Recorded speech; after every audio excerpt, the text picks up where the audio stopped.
School is in. But are you really ready to learn?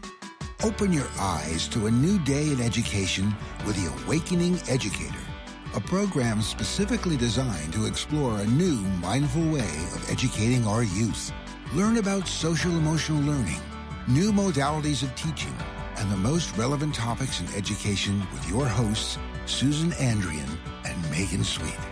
Susan and Megan will take you inside the issues by looking at them from different points of view, from policies and research to teaching models that are actually used in schools. There's never a dull moment in this classroom. You can catch The Awakening Educator every other Friday at 4 p.m. Eastern on Spreaker, Facebook Live, WDJY 99.1 FM, WTTA 101.2, Talk 10 FM, and many other platforms. You can also watch it on our app anytime from anywhere in the world at uimediaapp.com. Have any questions you'd like to ask? Maybe you have knowledge you'd like to share. Call 678-495-4345 and share your thoughts live on air. Grab a pen and paper and get ready to open your textbooks and minds to a new way of learning on The Awakening Educator. Hi, everybody, and welcome to The Awakening Educator. My name is Megan Sweet, and my normal co-host, Susan Andrian, isn't with us today, but I have a lovely co-host and interviewee with me here. Her name is Jennifer Roux, and in a moment, we'll get into our discussion about Jennifer. Today, we're going to be talking about life after education, and so Jennifer started out as a school teacher and math coach. We'll talk a little bit about that, and then she became a school principal, and then left all of that behind and became a restaurateur. And now she's a highly successful restaurateur here in Carmel Valley, California. You'll also notice if you're watching us live that we are on location. So we are in the restaurant. That means that you might hear a little bit of restaurant noise every once in a while. They're getting ready for their dinner service. So you can hear some chopping or cutting or preparing for that. We're just really excited to be here. Before we get into the interview, I want to remind you that you can buy our Conscious Journal. Plan your day intentionally with the Seeds of Intention Daily Conscious Planner. To get that, you can visit www.unitedintentions.org to learn more. And I also want to welcome our friends at 99.1 FM and WDJY, and our friends from WTTA 101.2 in Kentucky and Ohio. So welcome, Jennifer, to The Awakening Educator. We're so excited to have you here. Maybe you can start out by just telling us what drew you to being in education in the first place. Why did you want to do that? Well, I've always been interested in children. I'm the oldest of 14 grandchildren. You know, in every family video from when we're little, there's me with like my little ducklings behind me. I was raised by 3 generations of very strong women. And so everything was really centered around children and domesticity, and children have always sort of been attracted to me. Even in the grocery store now, babies are in a restaurant, they'll just kind of stare at me, and the mom says, I've never seen them do this before. So there's always been this attraction, and I just felt like I really wanted to be able to be of service, I guess, to children. Mm-hmm. And so education seemed like a natural fit very early on for me. Yeah. And so how did you, when you started out in education, what were you teaching? How old were you?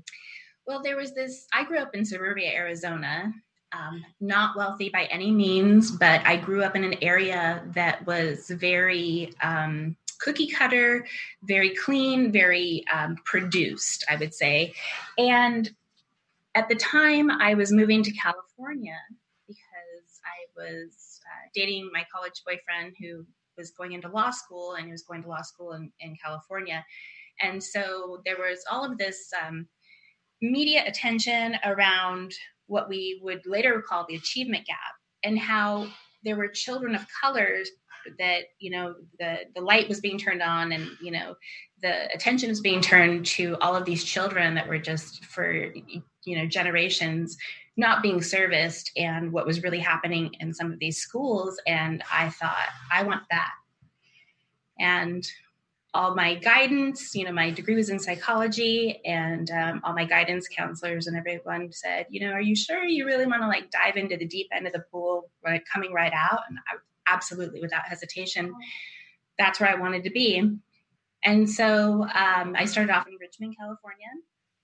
And the first 2 weeks, I would come home into my little apartment, which was right down the street. So I actually lived in the neighborhood that I taught in, and would sit in just absolute silence with my jaw dropped and go, oh my God, I didn't know that people actually live like this.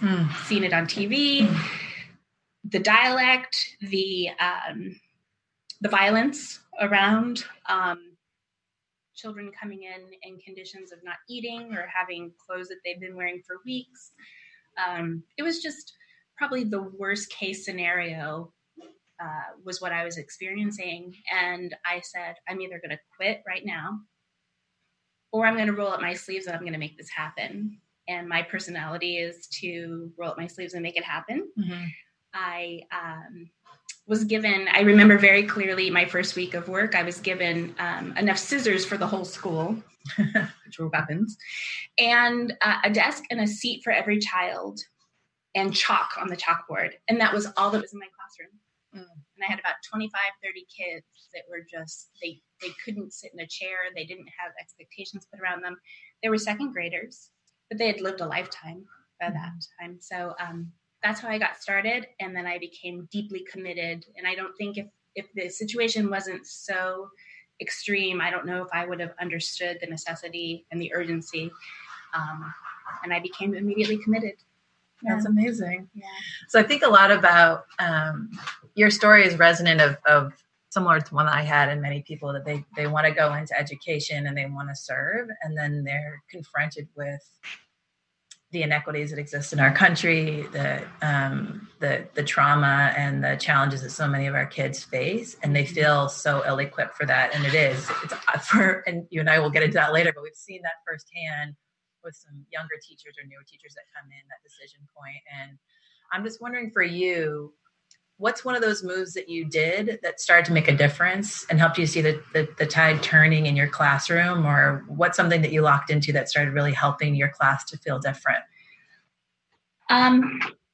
Well, I think that the way that I was looking at them is they were children, and I never blamed children. I tried not to judge or blame the adults. And this is coming from me in my early 20s, and I didn't have the understanding of the world or the way that I should be treating people at that age, for sure. But right away, there was so much compassion that came through, and their basic needs weren't being met. I just remember coming in with giant bags of Wonder Bread and peanut butter. There was no even jelly happening. I was making less than $20,000 a year as a teacher, living in the Bay Area, even though I was in, this really rough neighborhood. That's the only place I could afford to live. And I thought I might as well be there anyway. But bringing in clean pairs of underpants, I remember that, feeding them peanut butter sandwiches every day, and just getting some basic needs down. I was a regular at Payless Shoe Source because my kids needed shoes. I mean, the shoes shouldn't talk, right? Mm-hmm. So I was, filling all of these basic needs for them. And it definitely didn't happen for a few years, but at a certain, you gain enough momentum with children and you show up for them every day, and they'll start to say, wait, what should I be doing for you? I can see that you're there. You're going to be there for me. You're consistent for me. I can come to you for food and a hug and whatever else I might need in the moment. So then they started to say like, oh, well, let's behave a little better. And not everyone did, but I mean, we're talking about like kids flying around rooms. It was that chaotic, and the principal was never present. But there were so many amazing lessons that I learned about myself and the world, and about the, systemic racism that runs through our country, that I had no idea because I had never experienced it. Why would I have? And then just with every one of those, every step along the way, I think I just became more determined Right. Yeah. Yeah. There's so many things you just said that really connect for me, but one of them is just that idea of food. And we're actually going to have a whole series on food coming up in a couple of months, and actually apropos to being here with you in a restaurant. But those basic needs and how powerful and important food is, and having how that can help open up kids to learning, having uh, clothing that fits comfortably and that works appropriately. There's those little things that often teachers provide to their students that people don't notice or are aware of. So if you were to have any advice, if you were to look back on your younger self from where you are now, what would you tell her? Follow your heart every step of the way. There were times where I didn't follow a direct order from a mentoring teacher who had been there for many years, and I realized they were sort of part of the problem. And if there's one thing that a teacher can do, if I could ask every educator or every parent or every adult, really, if you're around children at all, is don't ever speak poorly of a child, not only to their face, but more importantly, I would say, behind their back. I learned that the teacher lunchroom was a toxic place to be. It was horrible. And stop and think about not only what you're saying about children, but what you're thinking about them. Because we know now through solid research that if you don't believe in your kids, or you don't have adoration for, a child, no matter if you say, I think you're doing a great job. If you don't really feel that here and here, they know. And we know that now. Stanford's done an amazing job of proving that. It's like, if you don't have something to contribute to a child as an educator, then you have no business being there. So stop and ask yourself, wait a second, this is not about me. And, I was famous for saying this in Berkeley when I was there. You have your education. This is not about you. This is about making sure every one of our children are getting what they need. Right. So really stop and check yourself. Wait a second. We all get frustrated. It's easy to talk about children, talk about families, but it's really not okay. And we need to do that for ourselves and for each other as professionals. That's beautiful. So I want to recap that advice, which is beautiful advice for your younger self, but also I think for any new teacher, we're going to have thousands upon thousands of new teachers entering classrooms in just a few weeks.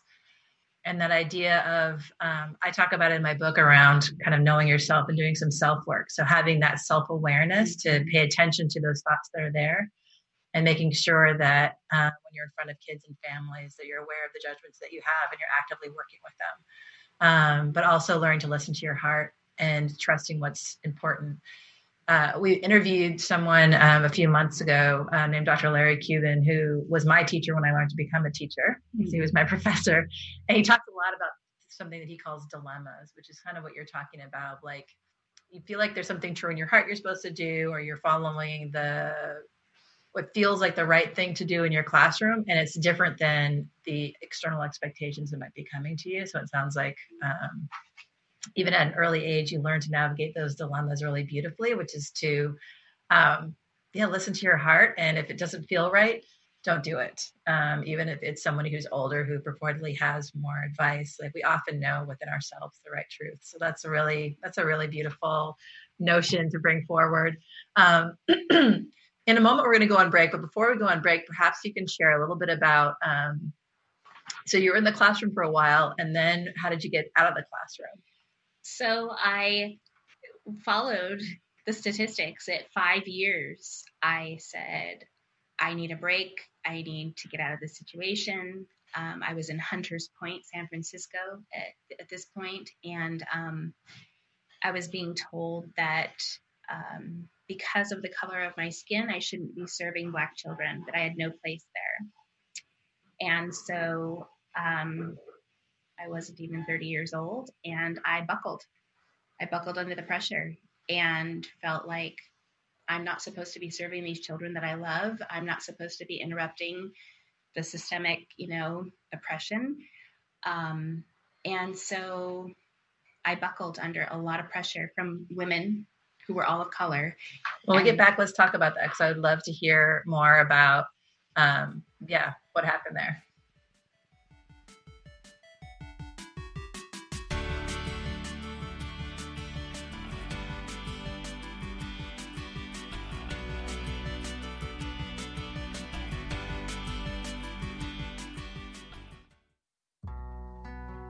With all of life's stressors, it can be challenging to stay balanced and healthy.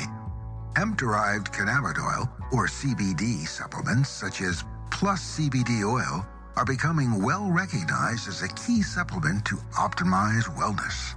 By working directly with our own internal system that maintains homeostasis, the endocannabinoid system, CBD, can help restore the body's natural rhythm when we need it the most. Learn more about Plus CBD oil and how to balance the system that balances you from www.pluscbdoil.com. That's www.pluscbdoil.com.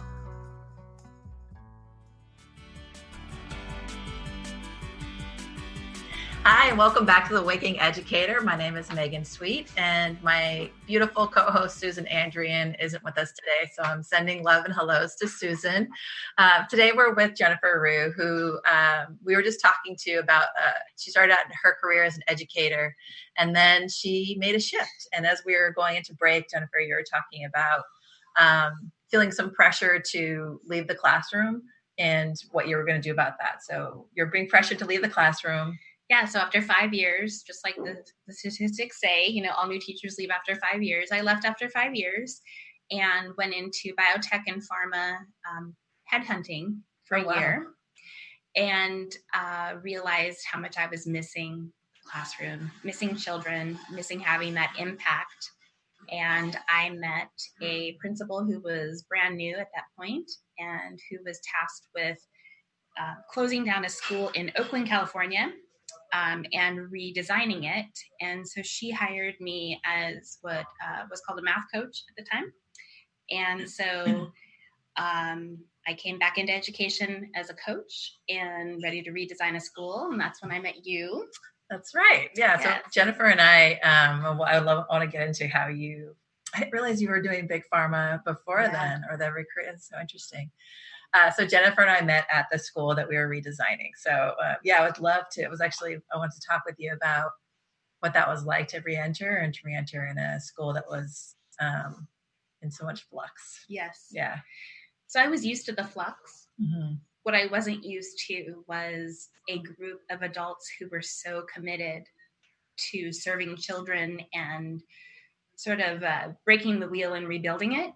And that was so exciting. And I still, when I look back on my 14 years as an educator, that really is my favorite time. Mm-hmm. There will always be a big part of my heart in Oakland.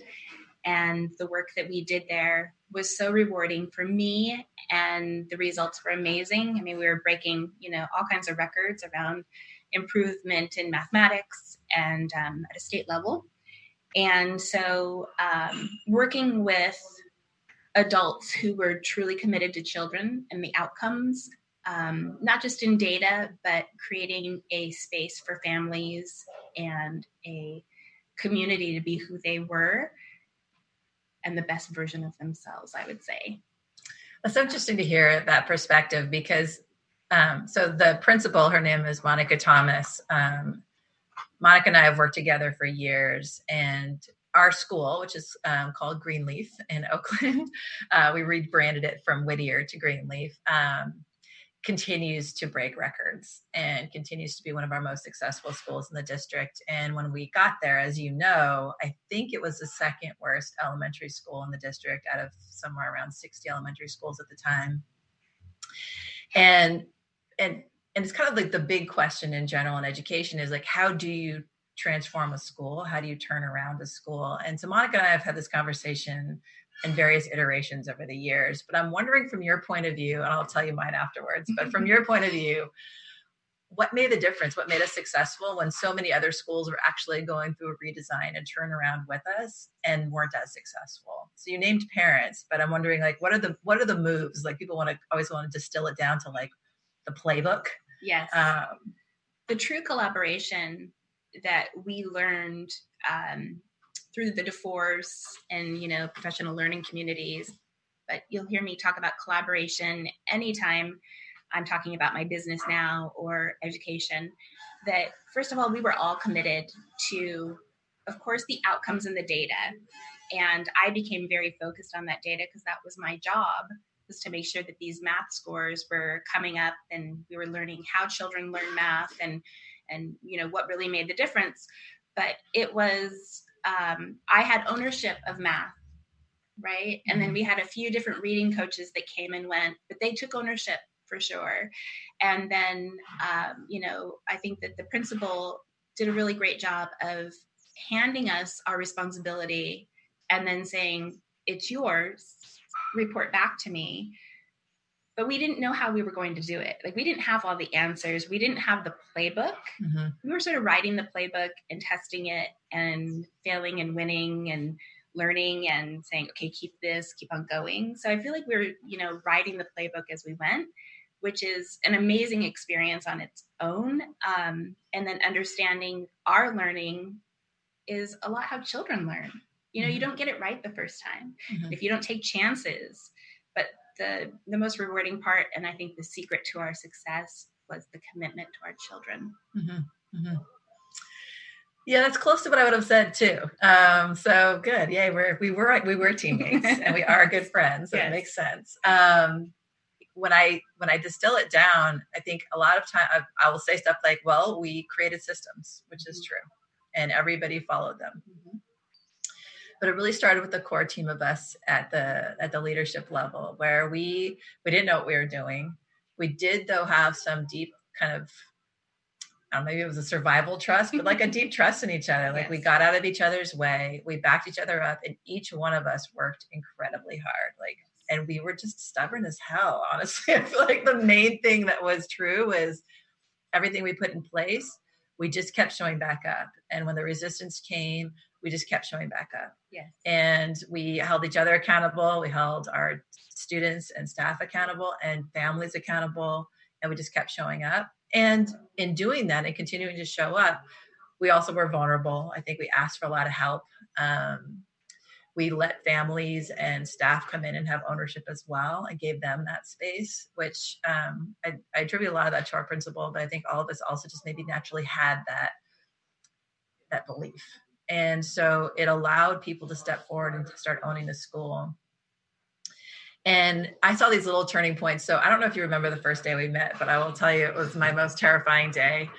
So my first day, Jennifer had already been there. The principal had already been there. The other assistant principal had already been there. And I came in late. I came in a couple of months into the school year.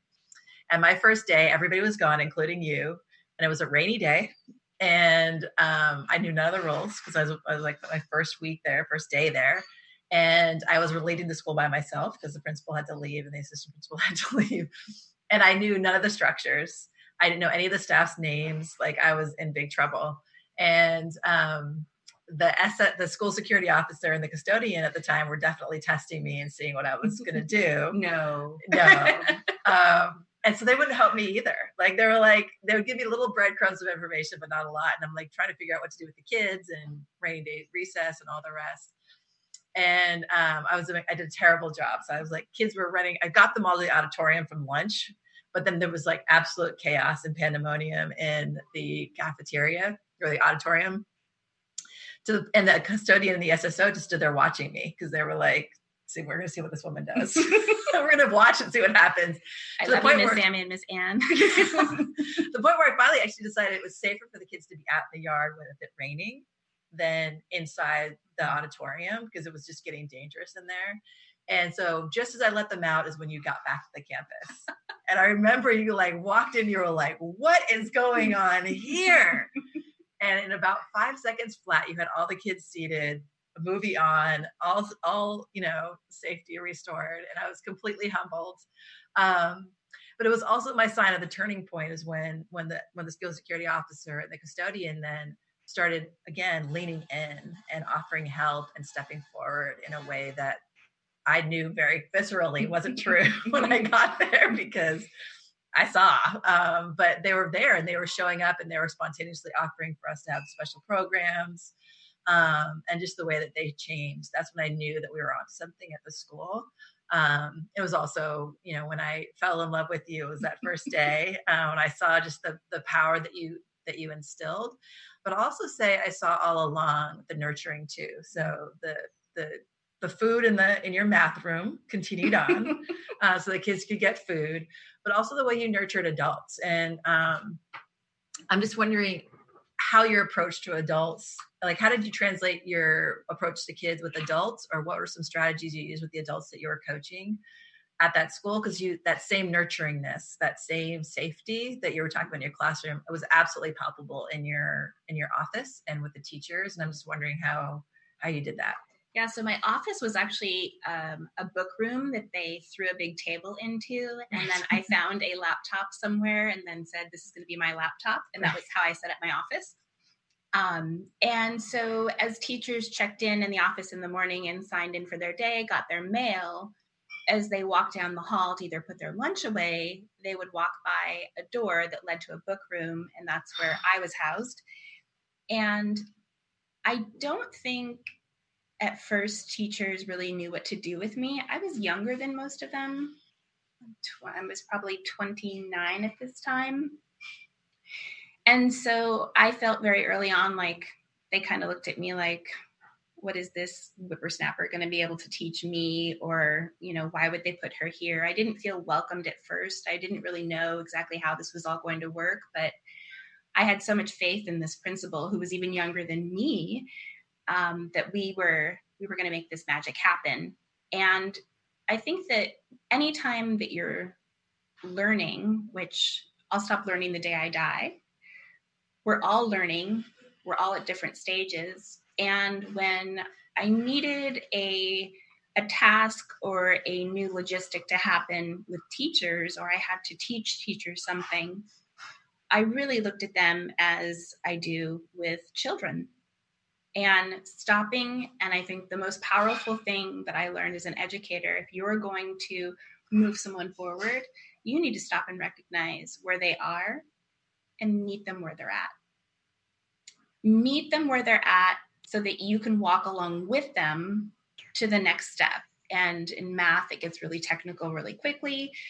You talk about sub skills. You can't be on third grade math if you're still working at a kindergarten level. So assess the situation or just observe and find out where that learner is so that you can meet them where they are and then take the steps to bring them where you need them to be. And again, nobody really has all of the answers or the steps along the way. Like I said, we were learning from every pitfall that was there and writing the manual as we went. Mm-hmm. And aren't we just doing that in life too? Yeah. Yeah, that's really true. I mean, I think we are doing it just in life in general, but and the idea of following through. I do think one thing that I saw, if I reflect back to you, and I see it now, is that you really see people. And so as you're talking about that manual, I saw you seeing the teachers, and you created a space for them to also be real and to be struggling. And I'll say the principal did that too, but I watched you do it in a way that was really different and unique, in that you saw everybody, but you also let them be a wreck. Yeah. You let them cry. You let them be upset. You let them be troubled. You let them be excited and proud. And you journeyed on that path with them. There was tissues and snacks. Tissues and snacks. Tissues and snacks. In my office for sure. And I used them. More of the tissues than the snacks, probably. We all did. It was rough.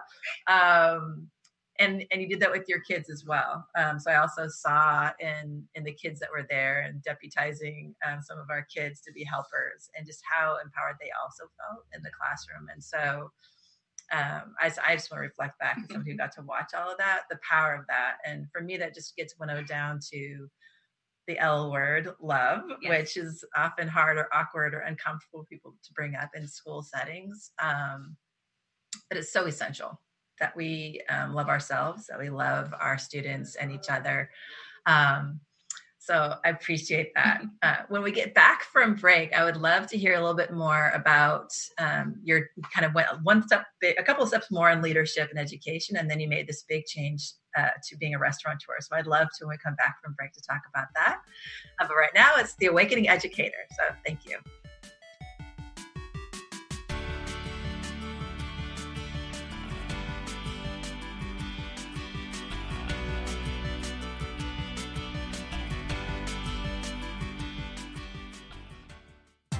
Good day, planet Earth. Michael Don Miguel Litton here in Roswell, GA. Join me every other Friday at 6 p.m. for the Ride the Vibe Show, the show where creative folks have the opportunity to share the genesis and power of their creativity, where they can intend having their talent being expressed all over the planet.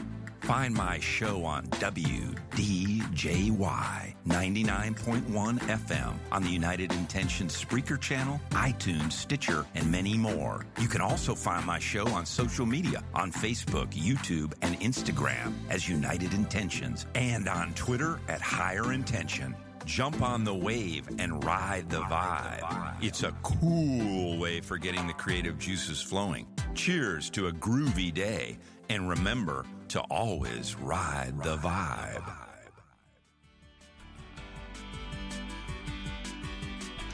Hi, welcome back to the Awakening Educator. This is Megan Sweet, and my co-host Susan isn't with us today. We are with Jennifer Roux, and we'll get back to talking with her in a moment. But I want to welcome Metro Atlanteans at Talk 10 FM, and to remind you that you can watch and listen to all of our shows on our new smart app, which you can download at uimediaapp.com. And if you have any questions, you would want to say hello, ask Jennifer or I a question live on the air. You can do that right now by calling 678-495-4345. Again, that's 678-495-4345. And welcome back, Jennifer. Thank you. When we went on break, we were talking about doing the school transformation work at our elementary school, which is named Greenleaf Elementary School. And that's, as you were saying during the break, that there's so much more we could talk about there. But I'm wondering, at some point you made a transition to being a math coach in general, like with the district, and then also becoming a principal. I'd just love to hear a little bit more about that part of your journey. So in a nutshell, I was the coach at Greenleaf in Oakland, California, where Megan and I first met. And then I went on to the district level with an incredible math program called SWAN Math. And if there's anyone out there who wants to be a perfect, fabulous, amazing math teacher, or if you are a parent with a child, you should definitely check out SWAN Math, SWUN Math. Cy Swan is the owner of the company, and he is the founder and works hands-on with districts. So in Oakland, I was lucky enough to work with him, and I had a principal who was able to be one of the founding schools in Oakland that could work with SWAN Math. And so through all kinds of group effort and PLC collaboration work with the DeFores and working with SWAN Math, we had so much success at Greenleaf that the district decided I should come and work in the district office and oversee the 45 elementary schools in the district and implement and bring some of the magic and the playbook that we did at Greenleaf to facilitate all 45 schools. And then we got a new superintendent, and that entire project just collapsed after about 18 months. The entire district office was pretty much leveled, and somebody new came in who was there for a very short amount of time, I want to add. And so as soon as that new superintendent came in, and I realized that all of this magic that we had, discovered wasn't going to be supported, Berkeley Unified School District, right next door to us, knew that a few of us were being started becoming free agents, is what I like to think of it as. So from there, I went to Berkeley and ran the entire math department by myself. Was able to do my master's at that point while I worked in Berkeley. That's a whole 3 shows on its own that we can talk about. And from there, completed my administrative credential, got my master's, and my next step was to become a director of instruction. And that's where I really wanted to focus. And my mentor, who I trust immensely, said, I think that you should probably follow, what everyone else does and go back into a site as a principal and spend a few years as a principal at a site before going into another project. And every part of my soul said, no, that is not what I want to do. I'm ready for this next step. I'm ready to be a director of instruction. And, but I didn't listen to myself, and I just admired her so much that I said, okay, I trust you. And she had been retired for many years. And while her knowledge and her experience was so helpful, the traditional way of doing things is not always the best way. Mm-hmm. So I spent 2 years as a principal in 2 different districts and did not feel like I was being utilized the way that I needed to be, and felt like I was no longer serving and moving numbers and closing achievement gaps and doing what I knew how to do, what I had grown into. And being a principal at a school where teachers were there for many years and not really interested in serving children was not the right fit for me. In the meantime, my husband, who's a French chef, was saying, I think I'm ready to have my own place. I'm ready to have my own restaurant. And I started looking at what I was doing, and I thought this was a good time for me to leave education. So we moved to Carmel Valley, where we used to vacation, and bought a restaurant, completely remodeled it. Within 2 years, 7 days, we had 3 restaurants, and we're 4 years into the project now. So that's how I made my transition from education to restaurateur. Well, there's lots to talk about there. What I love that you brought up that I just want to put a light on for a moment first is this idea of, in education, there are these kind of expected next steps, and going back into the school is one of them. I've been guilty of encouraging people to do that as well. And the bind that you're feeling, again, actually in a thread that I could pull forward from your earliest days in a classroom teacher, is that your gut was saying something different. And Absolutely. What happens when you don't listen to your gut and you go outside of that. And so as a friend, I watched you trying to make that work and not feeling like it was in alignment. And then making this really powerful choice. And I will say, everybody, that she chose to leave education within a year of you finishing up all of your schoolwork. So it's this multi-year process to get your master's degree and your admin certification. And for a lot of people, that would be an incredibly difficult choice to make after you've put in that much time. You've built up your career. You've done all the steps. You're ready now. Actually, you could have gone back in and been the director of instruction at that point because you had done all the things you needed to do.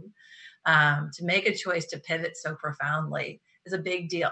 And so I'm just wondering, what were some of the things that were happening inside of you, or how did you settle into that decision before you made that final decision to step out? What happened there? Well, I think that this is a universal statement that no matter what you decide, you can always change your mind.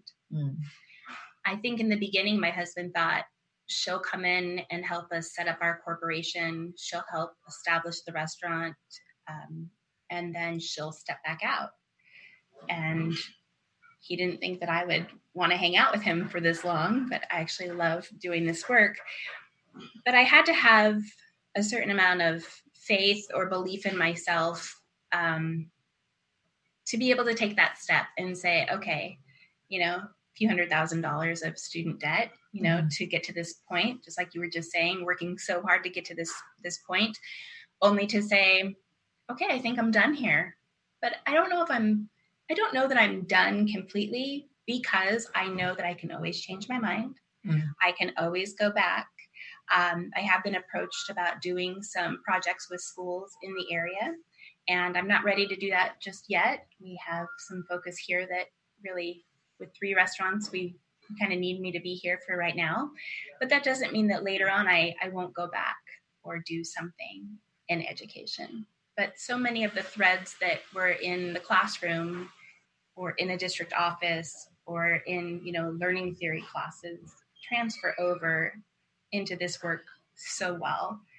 I have 35 employees, and they're all learning along the way. We just don't learn about math anymore. Now we learn about wine and where it's grown and the best way to serve it and store it and, create matchmaking between wine and guests now, and making sure that every person who's coming through our doors now is being welcomed with warmth and having the best experience they can have.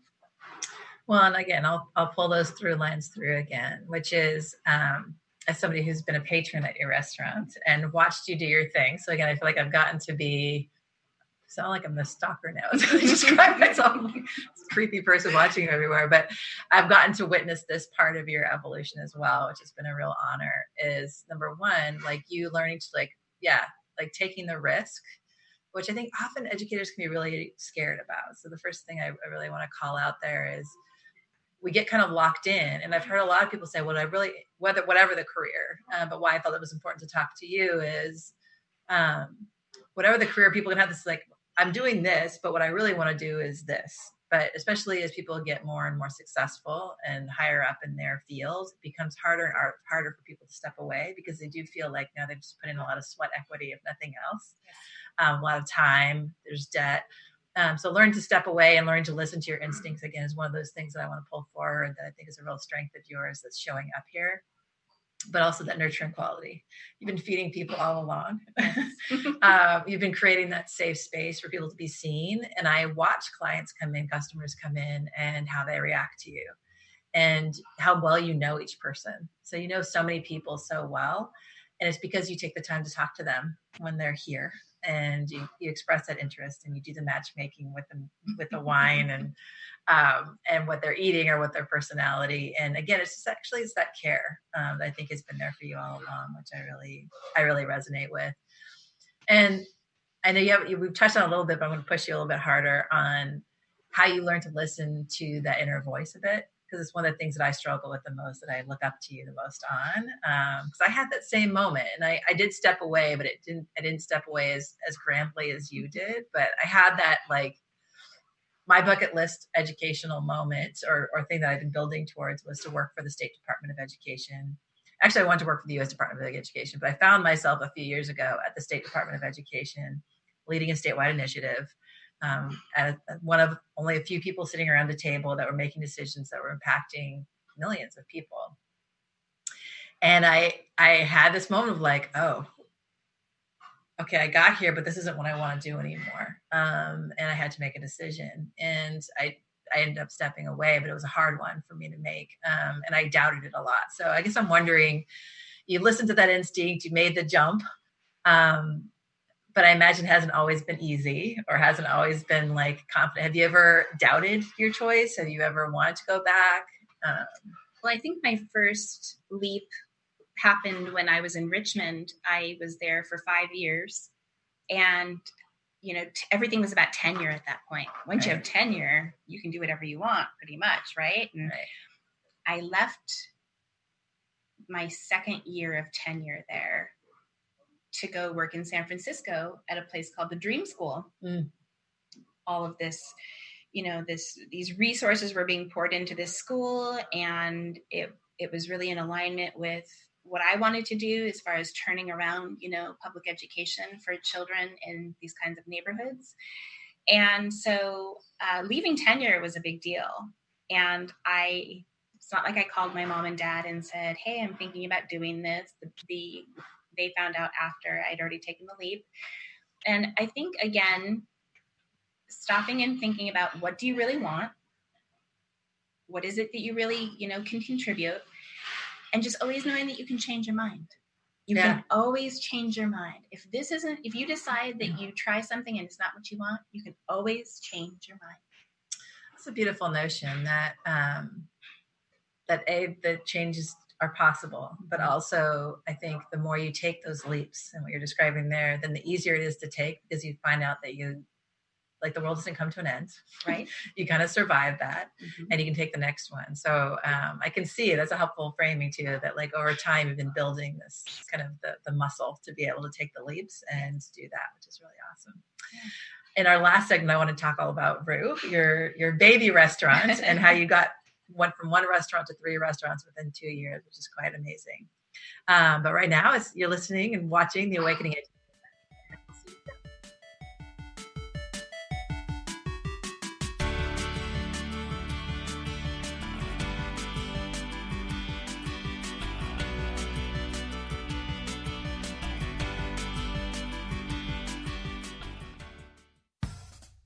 Hi, my name is Beth Peters, Atlanta-based psychic, medium, animal communicator, and your host for the Psychic Soup. Mondays at 3 p.m. Eastern Standard Time on WDJY 99.1 FM. I bring in fascinating guests and touch on everyday topics, but with a psychic's twist. From high-profile psychics to psychic fanatics, I like to talk to people and learn how us psychics can help them in ways they've never dreamed of. Have any questions you'd like me to answer? Call 678-495-4345, and I'll be happy to take your call. You can also watch me on Facebook Live at United Intentions Foundation, where you can post your questions in the comment section. Find the Psychic Soup on Spreaker, iTunes, iHeartRadio, Stitcher, and many more platforms. Follow me on Facebook, Instagram, and YouTube at United Intentions, and on Twitter at Higher Intention. So relax, take a deep breath, and dive into the Psychic Soup. A spoonful of psychics for soulful readings come true.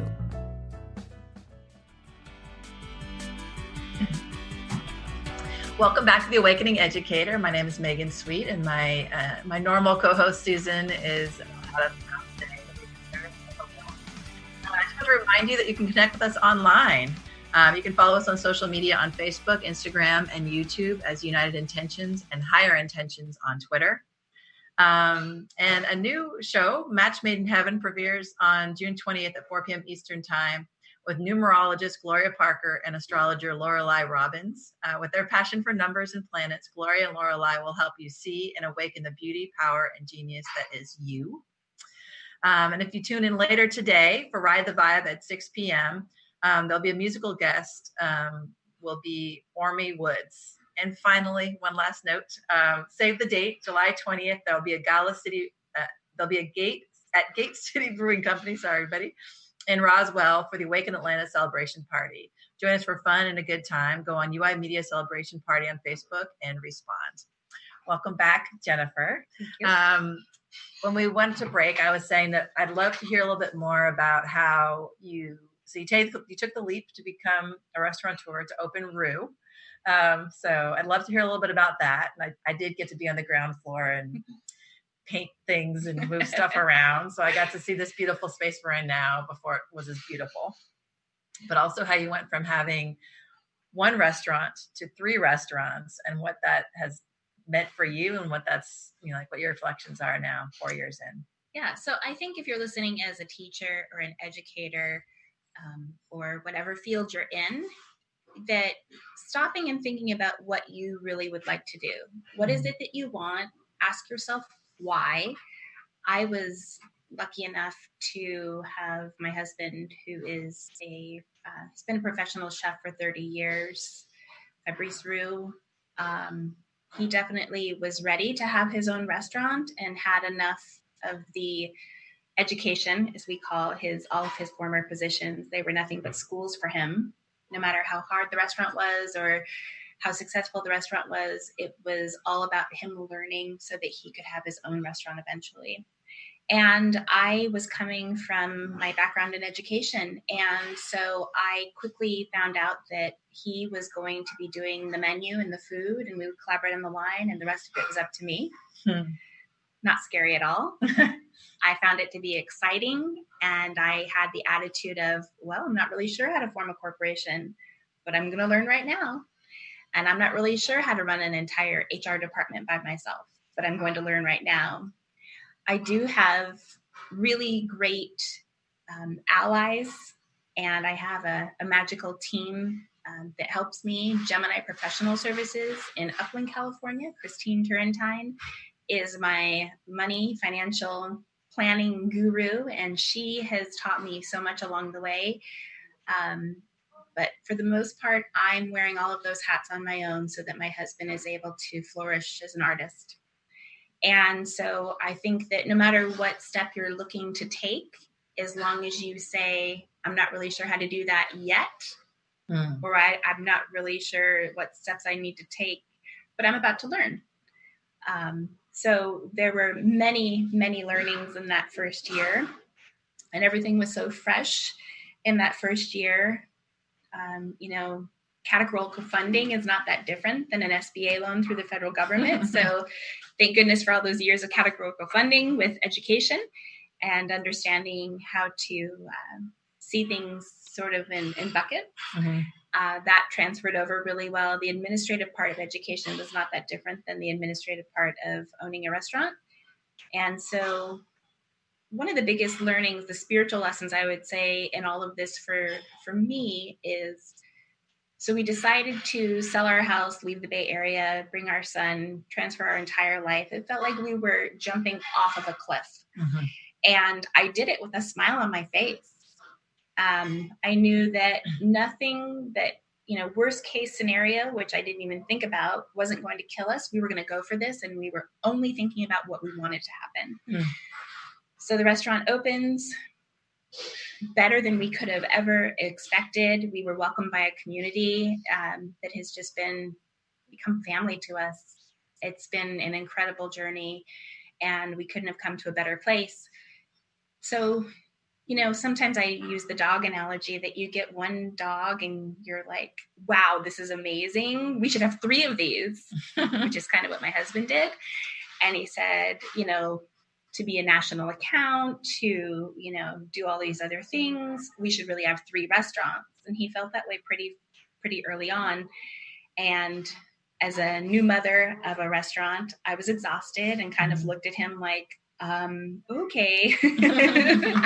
I wasn't as excited about having 3, but he said, I want 3. And I said, okay, whatever you want.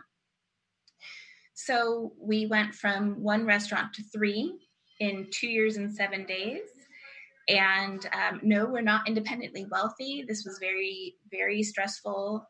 We had to pool money from many different sources within ourselves and not take on any partners, which is another, I think, mistake that people make when they're trying to have their own business, is having a partner. For us, it was not an option.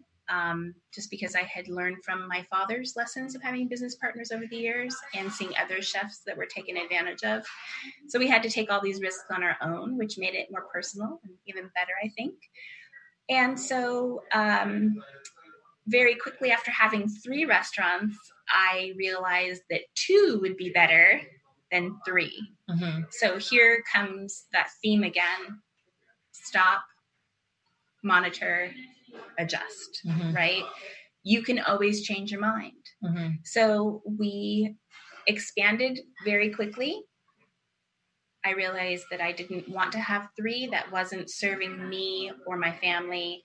It was not what was going to bring me joy. 2 sounded like a better idea. So just as we expanded, I decided to contract, and we did. That can make you vulnerable in the public eye as saying like, oh, the 3rd restaurant didn't work, or, there are wolves waiting always, right? Always critics. And I had to put those out of my mind completely. Those aren't the voices that matter. It was an opportunity for another chef to come in and have his own restaurant. And it brings me so much joy to be able to give him that restaurant. And he is thriving. But really, when you're taking chances and you're thinking, some people will say, well, think about what the worst case scenario would be. I say don't. I'm able to take chances because I do so with some amount of caution, but I listen more to, what do I really want? What do I want to be able to contribute? How can I take this chance and make sure that I'm asking everything that I want to see in the outcome? Because I didn't, when I would say, we want to open our first restaurant. I would never say we want a restaurant. Mm-hmm. I would say as if it was already there. Mm. But I would say we own a very successful restaurant. Right. And really giving her intention and expectations before she was even created. Mm-hmm. And to me, they are like children. Mm-hmm. So when we would be run over in the beginning, I would be on one side of the kitchen window and my husband would be cooking on the other side. And he would look at me and say, "What did you do?" There's a line of people out the door. And I'm successful. Yes. And so I looked at him and I said, "I told you I wanted a successful restaurant, not just a restaurant." And we would have a little giggle and move on about the day. But really, no matter what it is that you want to do, really thinking about how it's going to feel, what you want out of the experience. And of course, we have sort of those voices that come in and say, "Oh, but you could lose your entire life savings," which we could have done. I mean, we went all in with this. That is not what you're looking to create. So don't think about that. Right. Let that go. Grow as much as you feel comfortable growing, feel empowered to take risks, and just know that you can always change your mind. That's such a wonderful message. You're touching on a few things that resonate for me because I wrote about them in my book. But this idea of there's this intellectual part that is really helpful. It gives us lots of really good tools. We know how to, with our intellects, we can run a restaurant. We can do all the math and the figuring out how to do HR and all of that stuff. But you need to also stop and listen to your intuition, which sounds like you do on a regular basis. You check in, you pay attention, and you also use your insight, which is being able to be reflective and understanding what doubts might be showing up, but also what you want. And when you put all three of those together, you really have a powerful combination to create these opportunities for yourself and to not doubt. And I love that phrase. I'm going to be walking away with it, you can always change your mind. And for me, I often get very fixed. And I think that's, especially when the intellect comes in or when fear comes in, we can become almost like deer in headlights and get fixed. And you and your husband both move with so much fluidity in this space and have just stepped forward into so much growth and expansion, but you've retained yourselves and who you are so much, which is something really special and unique about you. Not everybody does that. So I'm so grateful for you for sharing this journey with us today. And in this beautiful restaurant, I encourage everybody to please, if you're in Carmel Valley, please come and visit the Roux restaurant. It's their last name and the name of the restaurant, which is just too perfect for a French chef. You also have your own whiskey. Is that right? That is right. Yes. So we were lucky enough to be invited to Maker's Mark last year, and we created our own blend of whiskey. We didn't just buy a barrel. We actually made our own, and it's Roux Select, ROUX, Roux Select. Edition number 1 is the first barrel. There will be other barrels coming. Oh, wow. And yes. Where do you get that? Can you get that online? You can only get that at Chop House, okay. Carmel Valley Chop House. And if you're interested in visiting Carmel Valley, make sure you look at hashtag A Perfect Day in Carmel Valley. Okay. It's a great place to rest and relax. We loved it so much that we actually moved here. This used to be our vacation spot. That's right. I remember when you moved. I'm still a little bit upset about it because you moved away from me. So please, again, come to Roux Restaurant or go to the Chop House if you want to especially try the whiskey. It's a really wonderful, nurturing place to be. I want to thank Susan, I miss you. I'm sending you a big giant heart and love. Thank you to No Small Children for the music. Thank you to United Intentions, Wahid, and the whole crew for your wonderful sound. Thank you again, Jennifer Roux. And please, if you want to check us out, go to www.your3eyes.com. We have a whole section there for the Awakening Educator, and you can also learn about the other ways that you could connect and work with me, including online courses, ways to get my book. And I even have some coaching spots opening up. So if you want to get some personal coaching on your intuition, it's all there. So thank you again for joining us. And we'll see you all very soon. So thank you again.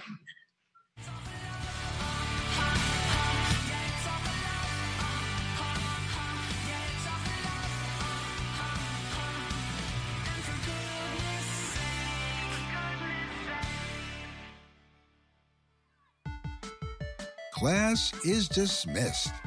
Wasn't that fun? Susan and Megan are always happy to greet you on the next episode of The Awakening Educator, every other Friday at 4 p.m. Eastern.